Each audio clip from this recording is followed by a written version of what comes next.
chance. It was a hot circle around Tomato Temple, and I got some pretty nice kills. There were quite a lot of people running through this area. It was only a matter of time. If you want to succeed in Lazy Links, you gotta get good at locating people that are under you just by the sound of where they are. Also, remember that you can be very sneaky when moving around the clubhouse if you don't build every time you want to move between the roofs. I was so sneaky that in this game, this defaulty didn't even stop picking his salad toppings. You gotta know I default danced on him after that one. Let's just skip ahead to the end again. I must have not cleaned my gun properly, because it really should have hit that guy. It seemed like all of my bullets whizzed past him, but then his went right through my face. Game 17, pretty similar story. I made it all the way to the end game, and then was killed by default. But later on, he fell into a trap I had placed. I know I didn't win, but it felt like I did. Game 18 was a pretty quick bust in the Lazy Links. Give me that fuck! I tried to make it out of there, but was attacked by a sledgehammer with a minigun. Game 19 was another quick bust in the Lazy Links. I had to land at the pro shop this time. I got a big pump and did some damage. I will never forget you, Pablo Sanchez 792. Quick buses in Lazy Links can sometimes be difficult. I wouldn't recommend going here if the bus is right over it, but I have to. Game 20 was another quick bust. Hooray! Half the time in games like these, all you gotta do is get a gun first, then listen for the other fights and take down the victor. I don't normally push other players like this unless I know they're low on health. I'm basically forcing a shotgun battle that I know I'm gonna take damage in, but I wanted that kill. Hooray! I made it out alive! One thing that's helped me a ton is my fear of other players has gone down tremendously. It's allowed me to get some really nice kills, but just because I'm not fearful of other players doesn't mean I don't understand they're dangerous.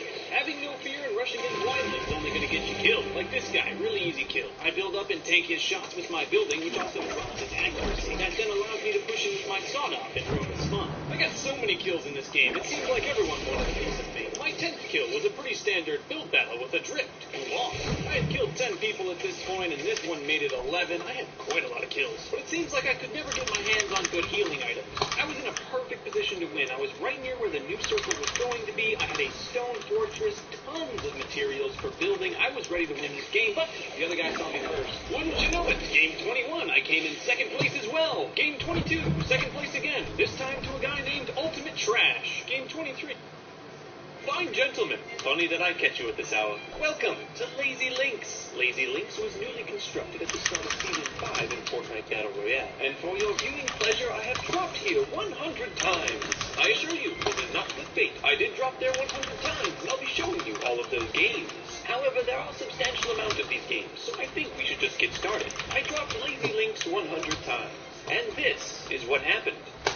Game 1 was actually recorded on the first day of the start of Season 5, so in this game, Lazy Links was brand new. I dropped here with very little expectations, especially considering the fact that Lazy Links covers up Anarchy Acres. On my first drop, the first thing I initially noticed was the massive clubhouse at the north of Lazy Links. For future reference, this is always the best place to land, though you want to make sure to land on top, not on bottom like me. The first thing you'll probably notice about Lazy Links is there are a ton of golf carts nearby. Every time you drop, there's always at least 2 or 3. I learned to love the all-terrain cart, and I think after this video, you will too, because sometimes in Fortnite, moving slow will get you killed. Even with that one kill, you can still see that I don't have that much loot, and that's because at this time I didn't know how to loot Lazy Links efficiently. Don't worry, we'll be going over that. But remember, in this game, Lazy Links was brand new, so there were a ton of people that were running around, no idea what they were doing. And yeah, I killed them. Lazy Links is a great location in Fortnite, but I know a lot of people who personally don't think so, and I think it's mostly due to ignorance. If you don't know how to play Lazy Links, you'll definitely get killed, but if you do know how to play Lazy Links, you'll get a lot of kills. I conquered Lazy Links and left with quite a lot of loot. Though, looking back at this footage, I can see that I missed a couple chests. All I'm saying is I could have been a lot stronger in this game. The safe circle was far away, but I used the golf cart. It goes twice your sprinting speed.